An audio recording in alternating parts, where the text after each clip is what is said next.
I com sempre, doncs, arribem a la recta final quan entrem amb aquesta sintonia, una sintonia doncs, que la veritat és que ens transporta i ens fa canviar totalment l'ambient de l'estudi. Edgar Tarrés, bona tarda, anava a dir, bon dia, no? Si encara no hem dinat. Bon dia, bon any, és que veus, bon de tot. M'ha canviat de la secció d'en Joan Vera a la de l'Edgar com si hagués ja, si fos la tarda. Doncs mira que no deixa de ser com una mena de continuïtat pels temes que estan suposo. molt relacionats. I tant que sí. De fet, quan parlava amb ells, m'he recordat de tu, perquè parlàvem d'això dels bons propòsits, del que fa la gent moltes vegades, sobretot també el primer dia, i comentaven que fins i tot hi ha gent que es banya.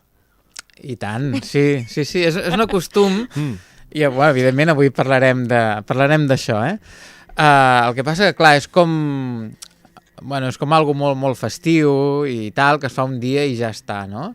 Però, ostres, si es fes més sovint, i avui en parlarem Tu ho vas fer, no?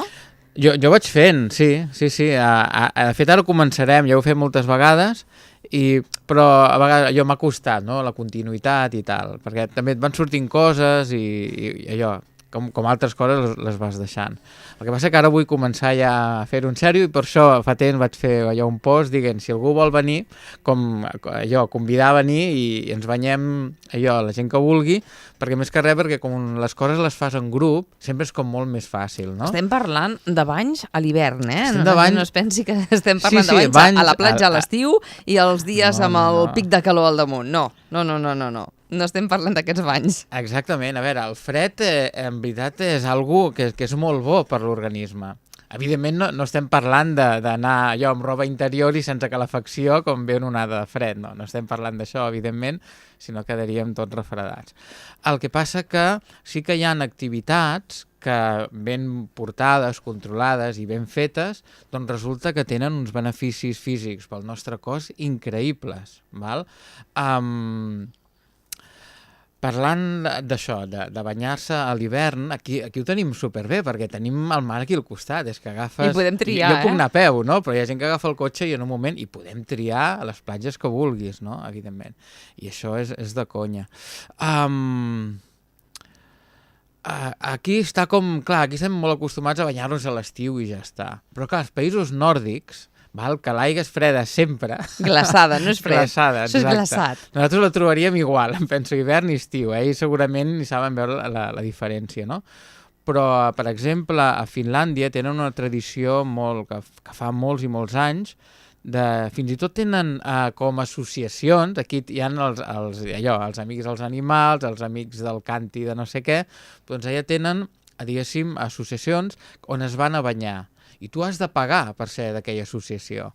I ells tenen el seu moll, tenen un petit port on te van allà, tenen el forat fet en el gel, i és com el seu espai, no? I la gent va amb el seu gorro de llana, i evidentment tot ben, diguéssim, amb els estris necessaris. Ben equipats. Exacte, ben equipats per poder-se, perquè l'activitat sigui una activitat de benestar. Pot sonar raro, benestar i fotre's i parlant malament a l'aigua amb banyador. Estem parlant que hi ha gent que a l'estiu aquí ni es banya perquè troba l'aigua freda. Imagineu-vos amb aquestes temperatures, no? Sí. I al nord. Sí. I al nord, clar. Nosaltres ara que féssim anéssim a la platja, posem el peu a l'aigua i diem, ostres, tu te tires enrere. I no té res a veure l'aigua d'aquí amb l'aigua del nord. Però el que és interessant és que, com tot, és un tema de costum. Val? Jo tinc per nom, ja porto molts de dies fent-ho, com es diu això? De dutxar-me amb aigua freda. Val? Comences amb aigua calenta i a poc vas posant freda, fins que està realment glaçada i clar, el primer dia no podia passar dels peus. Dius, ostres, no puc. El segon dia ja vas pujant, i així vas pujant, fins que fas tot el cos, el cap, i t'acabes traient el sabó amb l'aigua freda. Clar, el primer dia hauria sigut impensable, però al cap de 4 o 5 dies, ja tranquil·lament. clar, veus com respires, no? Te tires a l'aigua, quedes el cos, ostres, es Però la tensa. sensació que et queda després... Aquí està. Això és l'interessant, val? I aquí és el que volia fer una mica de contrast entre el que nosaltres tenim al cap quan pensem en temes de benestar, que així, lligat amb l'aigua, doncs, quan parlem de benestar, ens podem imaginar amb unes sabatilles, amb un bornós, allò amb un spa, l'aigua calenta, estàs en allà... bombolletes, no? Les bombolletes, sauna, tal. No, la sauna està molt bé, però em refereixo que tenim aquesta imatge, no? I clar, i pensar que pot sortir un dia allò, que en el sol es pon, que es fa fosc, que no hi ha ningú pel carrer, fins i tot que igual pot bufar a tramuntana, i que t'has de posar dintre l'aigua, ostres, et ve de tot. Ara pensant-ho, dius, tela, però quan estàs en allà, la història és una altra, vale? És dir, uau. I quan te vas entrant, clar, comences a sentir com agulles a les cames, i a mesura que vas entrant a poc, hi ha gent que se tira de cop i hi ha gent a poc. I a mi m'agrada més fer-ho a poc, precisament perquè te vas entrant en consciència i vas sentint... I en contacte. I el contacte ja és... Però vas prenent consciència de totes les sensacions del cos. Sents coses, pessigolejos dintre del cap, tota la pell són com fiblades d'agulles. Això sí que és estar en l'aquí i ara, eh? No Totalment. penses en res més. Se te'n va, el cap està allà, no sents res més. Sí. I clar, però fins i tot et diria que al principi això pot ser com, diu, ostres, que dur, val? I de benestar no en té res. Però és el que tu dius. Quan surts d'allà, cada cop pots estar-hi més temps. El problema és quan ja les fiblades se'n van i ja no notes res. Dius, ostres, ara sí que surto perquè si no vés a saber, no? Però quan surts i, evidentment, t'has de secar superràpid, posar roba seca i que sigui, que t'escalfi bé, portar un bon te, cafè o llet calenta o alguna cosa. Gengibre, per exemple, una bona infusió seria per exemple, llimona, gengibre, seria ideal, perquè això dona vitalitat, entres en calor. Energia. Exacte. I després te dona una energia per passar tot el dia que és increïble. Val? A part de l'energia que et dona, amb això també s'han fet molts estudis, ara clar, ja diguéssim s'estudia tot i això és molt bo, perquè s'ha pogut veure com la gent que per norma fa aquest tipus d'activitat es refreda molt menys. Però molt menys. Sempre tenim de dir, ai, nen, no agafis fred, no sé què.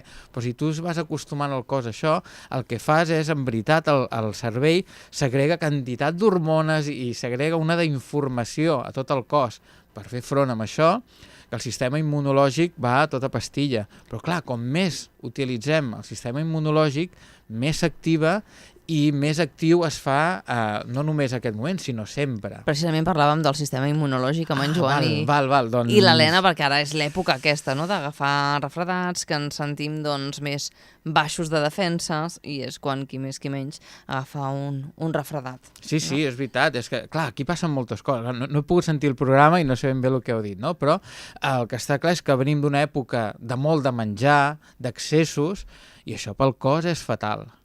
Val? Perquè si intentem durant tot l'any portar un equilibri i tot això, i aquí en 4 o 5 dies li donem de tot, menjant de tot, a part dels torrons, els accessos i tot plegat, clar, hi ha aquesta, com es diu això, aquesta creença, nen, menja més que t'has de fer fort i tal. Això és totalment fals. No per menjar més ni seràs més fort, i tot el contrari, o sigui, el teu cos gasta molta energia pel fet de fer la digestió, i com més malament mengis i més excés li posis, més energia haurà d'utilitzar i, per tant, no està... no sé com explicar-ho. A part de la nutrició, que tradicionalment no és la correcta, el cos no aprofita ben bé els aliments que se li dona. Per tant, venim d'època d'accessos, que el sistema immunològic està tocat per terra, i això, evidentment, ens afecta moltíssim, i per això és molt fàcil que després... De fet, ara hi ha una passa de gent malalta, no?, amb grips, amb històries, i és precisament per això, dels canvis que li fem al cos, que no estan bé. I de les emocions, també. I, evidentment, de les emocions. Ara no vull entrar en això perquè seria tot un altre temazo, i me vull quedar a nivell més físic, no? Que és el que estàvem parlant. Però el fet de començar, per exemple, a fer banys d'aigua freda, doncs ens pot aportar moltíssimes coses interessants. Val? Primera, treballar els hàbits, tenir un hàbit saludable. Pensa que, i una força de voluntat increïble, posar-se allà dins. Val? Tot un repte. Tot un repte, evidentment. I la voluntat és un muscle. És com un muscle, és algo que a mesura que l'anem treballant, més voluntat tenim. I com més voluntat tenim, més coses podem fer. Val? De tots els propòsits que, així no, a nivell general i com a tòpic, se solen plantejar a principi d'any, clar, quants van caiguent per falta de voluntat? Moltíssims. L'anglès, el deixar de fumar, el gimnàs, totes aquestes coses que a vegades allò les dius perquè tens una idea, però que després, clar, si tu no tens aquesta voluntat entrenada, pues no pots fer-ho. És com aquell que vol anar a córrer i diu, no, ara aniré a fer una marató. Però clar, resulta que no va entrenant 10 minuts cada dia, encara que sigui, evidentment la marató no la podrà fer. Doncs clar, el fet d'agafar-te alguna cosa així dur, poder-ho fer en grup, que vulguis o no te van donant, ens anem retroalimentant, no? Amb els inputs i tal, doncs tot això fa que la teva voluntat augmenti. Val? Estàs treballant el tema d'hàbits saludables, per què? Perquè t'aporta alguna bo, t'estàs acostumant a fer alguna cosa que és molt difícil i que si te pots acostumar a fer alguna cosa així, doncs després, evidentment, te serà tot molt més fàcil. Val? Ara que queda poquet, deixa'm dir que el dia 19, amb en Josep Gordi, que estem fent tot un cicle de natura a través de tot l'any, el dia 19 farem una sortida per Punta Falconera i les seves cales, i en una de les cales farem un bany. La gent que vingui doncs, pot portar el banyador, algú si vol neoprè, si vol estar-hi més estona, perquè hi ha gent que li agrada nedar, no només posar-se, sinó nedar, i qui està acostumat doncs molt bé, i dintre d'aquesta excursió, que serà viure l'hivern, amb tot el que comporta i tot el que ens ensenya l'hivern, doncs també farem un bany a l'interior del mar perquè també la gent ho pugui provar. Penso que serà molt interessant. Qui estigui interessat, que es posi en contacte amb mi a través de la meva web, de mindfulkid.com, o les xarxes socials amb el meu nom, Edgar Terré, és molt fàcil trobar-me. De fet, en allà hi ha totes les activitats que vas plantejant i organitzant al cap d'allà, de l'any, que no són poques, I tant que sí. Coses divertides per passar-ho bé. Com sempre. I gràcies també per acompanyar-nos en aquest primer dimarts d'aquest 2019, que continuarem fins al mes de juny compartint amb tu i el resta de col·laboradors aquestes estonetes on estem aprenent molt, moltíssim.